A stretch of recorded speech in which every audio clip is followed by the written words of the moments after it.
Sekarang saya berbicara tentang masuk tentang nasab wa ashabihi dan wa ma yata'allaqu bihi.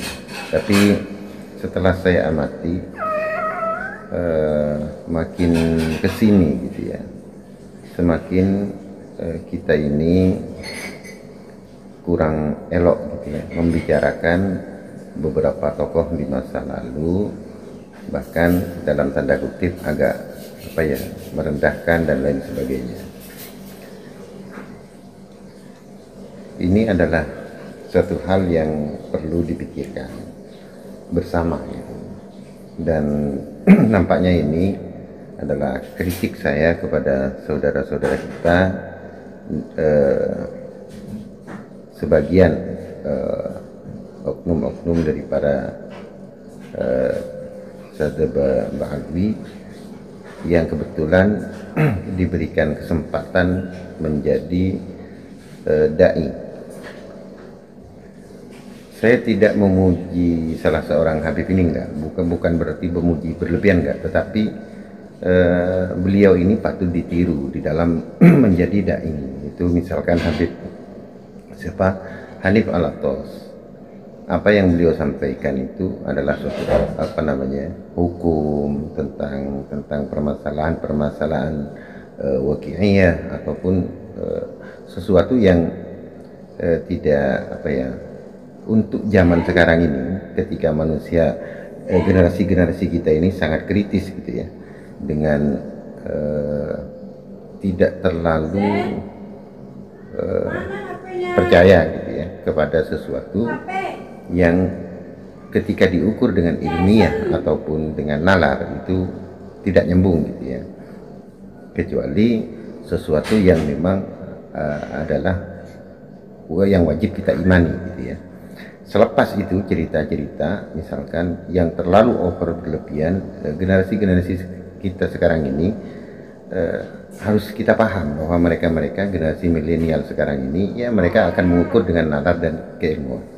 Oleh sebab itu yang saya katakan tadi, tidak ada asap tanpa api gitu ya.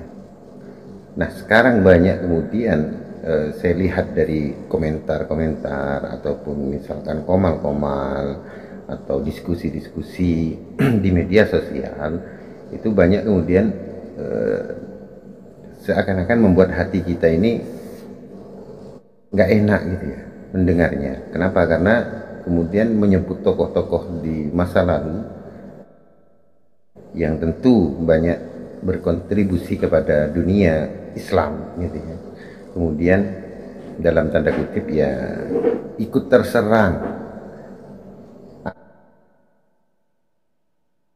atas sesuatu yang tidak pernah beliau kerjakan. Nah ini adalah harus kita introspeksi, apa yang salah, kenapa sampai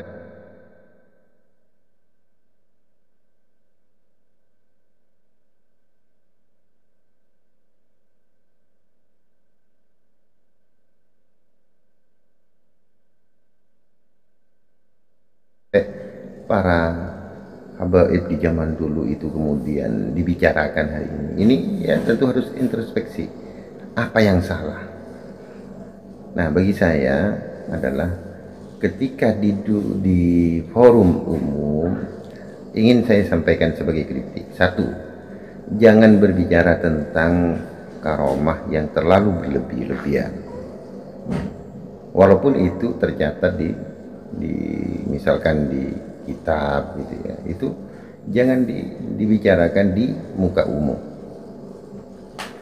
Yang kedua adalah agar tidak dibully gitu ya, jangan kemudian mengajarkan, selalu menekankan cinta kepada dzurriyyah, dan dzurriyyah itu siapa?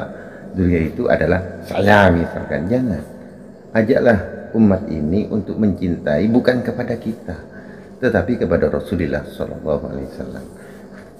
Kalau kita di generasi sekarang ini kalau kita mengajak cintai keturunan Nabi misalkan, dan keturunan Nabi itu adalah saya, Oleh sebab itu kenapa kemudian para ulama-ulama itu kemudian paham akan situasi, kemudian tidak terlalu banyak menceritakan tentang karomah-karomah,